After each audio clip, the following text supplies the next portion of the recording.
MMA prop picks for UFC Vegas 92. That's the main event. That is Edson Barboza taking on the undefeated Lerone Murphy. This is the video, if you're watching on YouTube, for Saturday, May 18th. There's not going to be an NBA or an MLB video. Make sure you get in the DFS Army Discord to check that out. As you can see behind me, bag is packed. Went on a little anniversary trip tomorrow, so no time for a video in the morning, but myself and other coaches will still be posting. I got a drive to go through and all that fun stuff. So plenty of plays. If you want to join DFS Army, that link is down below. Use your code SNIPER20 for 20% off, or all the deposit matches get you 2 free months. Links down below for that. I got 3 MMA prop plays. I'm going to use Underdog, but feel free to check them out at any of the sites. Let's hit the intro and let's find some winners. All right, like I mentioned, I am going to be using Underdog for this video. I like their MMA product personally. But again, there's more picks and plays all over the place. I am going to start with the main event. We're going to go with Lerone Murphy. We're actually going to go Lerone Murphy lower than 1.5 takedowns. I'm looking for this to be a 5-round striking match, honestly. I toyed with the fight time. It's a huge step up in competition for Lerone Murphy. And not only is it a giant step up in competition for Lerone Murphy, the dude in his career really has not offensively grappled. This is UFCstats.com if you're not familiar. The only fight in his career he offensively grappled was against Josh Kulabau, where he got 3 takedowns. But if you look into Josh Kulabau, if you know about Josh Kulabau, the dude can't stop takedowns. Danny Silva took him down 4 times. Danny Silva's not good. Shailen Nurembeke took him down twice. It's not as bad. Regardless, though, he doesn't really look to grapple. I don't know how I got so far down the Josh Kulabau train here. And on top of that, this is the matchup that we're looking at here. Barboza is taller, and he's got 75% takedown defense. People have been trying to take down Edson Barboza his entire UFC career. You do not want to stand and strike with Edson Barboza. It's usually a recipe for disaster, especially like for Lerone Murphy. I need to see it. Barboza's been there, done that. Again, giant. Like I just said, it. Murphy's last opponent was Josh Kulabau. I actually like Barboza to get dog money. I put that out other places. The fact, though, to expect Murphy to grapple when he really hasn't, and he's going to do it at this level, I don't quite see it. So for me, that's going to make Lerone Murphy lower than 1.5 takedowns my first play.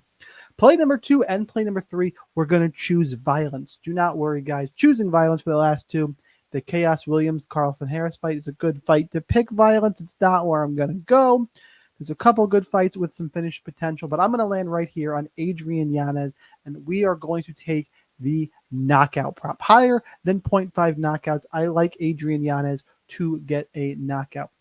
Let's go on over to fightodds.io. Check out the actual line on that prop. Yanez wins to the distance is -165. I really don't think Adrian Yanez is winning by submission. I just do not. The actual Yanez KO prop is -155 at this site. -125 over on DraftKings. The value not as good. But if you head on over, go over to another one of my MMA stable sites, Tapology. Adrian Yanez in his career, he actually has a couple of submission wins, but 63% of his wins have come way of knockout. And you drill down, he's coming off back-to-back losses, yes, but Jonathan Martinez and Rob Font are the top of the bantamweight division. Vinicius Salvador is not. Vinicius Salvador is a bounce back on a platter for Adrian Yanez, or at least he should be. He is 0-2 in the UFC, losses to Victor Altamirano and CJ Vergara, who are not that good to begin with. And you got Shannon Ross, his one contender series win. Shannon Ross was knocked out 3 times, 2 or 3 times since this fight in like under 20 seconds. Like no more chin. So I am not a believer in Vinicius Salvador. Yanez needs a bounce back win. You got a guy, by the way, who when he loses, he does have 2 knockout losses. So he's been knocked out. Jafel Filho, who's in the UFC now, knocked him out in Chuto, Brazil. And he's got some submission losses. So he can be finished at the point. And this is just one where I think the step up in competition this time for Salvador to Yanez, I'm going to take advantage of the other side. And I'm going to hop on the Adrian Yanez side. We're going to go more than 0.5 knockouts. Play number 3, got to wrap this one up. I'm going to scroll down, and Abu Sapien, I don't know, Abu Sapien, mostly he goes by Abus. Abus Magomedov. Lots to choose from here. I thought about a knockout prop. I don't hate it if you want to go there. He could submit Warley Alves. Mostly what I feel best about is a line that's probably specific to Underdog and Prize Picks.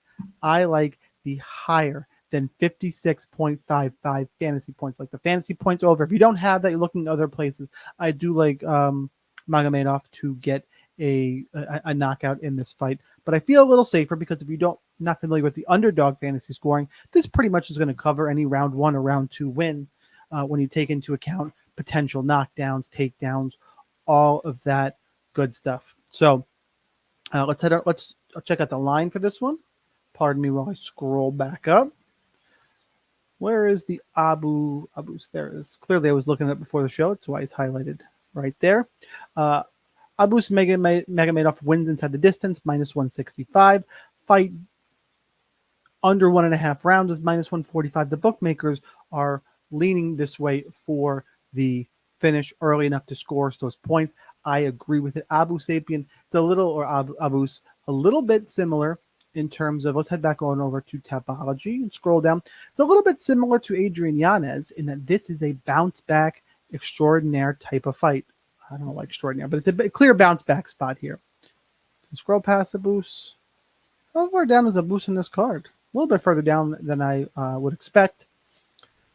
So Abus back-to-back losses as similar to Yanez, but Kyle Bahia, who just had an insane performance against Paul Craig, former champion Sean Strickland. Warley Alves is not those guys. Warley Alves has been around a long time. He's 14-7 now. He's been finished plenty. Looks like 4 of his total 7 losses have come by finish. He's 8-7 in the UFC. He's been finished in 2 of his last 3 fights. Nicholas Dalby, I've always been down on anyway, but Randy Brown, Jeremiah Wells, Ikram Aliskerov all finished him. I think Abus is going to jump on that train, and that is going to help us cover this fantasy points number. I think that's all we need. So those are my favorite 3 plays. If you did not already, smash that like button. Use your deposit codes. I want to see you in the Discord. The recap: Lerone Murphy, lower than 1.5 takedowns. Adrian Yanez, higher than 0.5 knockouts. And Abus Magomedov, higher than 56.5 fantasy points. If you're looking at another site, go ahead and take a finish prop for Abus. I like him to finish Warley Alves. We're going to put a quarter unit on that. Going to lock this in. That's what we got for today's video. The sign-off line, as always, whether or not you are a DFS Army member, you probably should be. But either way, thanks for supporting the content. I'll see you Sunday as I enjoy the mini day off tomorrow. Good luck. Let's cash this ticket.